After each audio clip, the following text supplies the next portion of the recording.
Serokayekîtiya Bizîşkên Tirk Şebnem Korur Fincancîk û gotibû artêşa Tirkiyê li dijî gerîlayên PKK'yê çekên qedexe bikaraniye, danê sibê bi operasyoneka polîsan hate desteserkirin. Desteserkirina Fincanciyê Weqfa Mafên Mirovan a Tirkiyeyê biriya hesaba xwe ya Twitterê ragihand.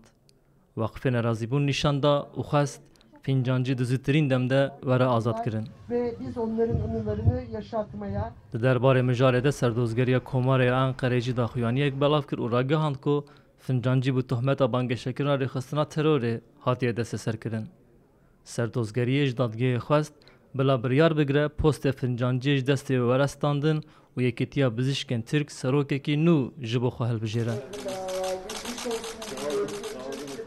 Şebnem Korur Fincancî hem li Tirkiyeyê hem jî li cîhanê kesayetiyeke diyar e. Ew di sala 1959 de ji dayîk bû. Ji Fakulteya Tibê ya Cerrahpaşê ya Zanîngeha Stenbolê dêrçû. Pispora diyarkirina îşkenceyê û vegerandina nav civakê ye. Mamosteya beşa zanista Tiba Dadiya Zanîngeha Stenbolê ye. Fincancî ji xeynî bizîşkiya xwe bi çalakî û xebatên xwên li ser mafên mirovan jî nasyar e. Seroka Yekîtiya Bizîşkên Tirk, damezîrnera Weqfa Mafên Mirovan a Tirkiyeyê û damezîrnera Komeleya Lêkolînên Yasaya Cezayê ye. Di dehan saziyên sivîlên navxweyî û navnetewî de kar li ser mafên mirovan û pirsgirêkên civakê kiriye. Di dehan kovar û rojnameyan de gotar nivîsîne. Ji xeynî Tirkiyê, İngilîzî, Elmanî û Yunaniya klasîk jî dizane.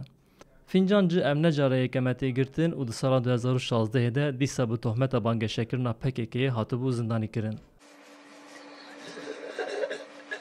PKK ku ev demek bu iddia dikir artêşa Tirkiye li zapê çekê qedexe bikartîne, di hejdeyê çiriya pêşînê de vîdeoyên du gerîlayên xwe belav kiribû û ragihandibû ku ev her du gerîla tûşî çekê qedexe bûne. toksik gazlardan, zehirli gazlardan, kimyasal gazlardan biri kullanılmış durumda. Şebnem Korur Fincancî jî gotibû ev dîmen nîşan didin ku artêşa Tirkiyeyê gaza kimyewî bikaraniye. Tabipler Birliği Başkanı'yla ilgili Serokkomarê Tirkiyeyê Recep Tayyip Erdoğan jî roja duşemên nerazîbûneke tund nîşanî wê dabû û ragihandibû ku ew çavereya encamên dadgehê ne û dê gavên pêwîst li dijî Fincanciyê bavêjin.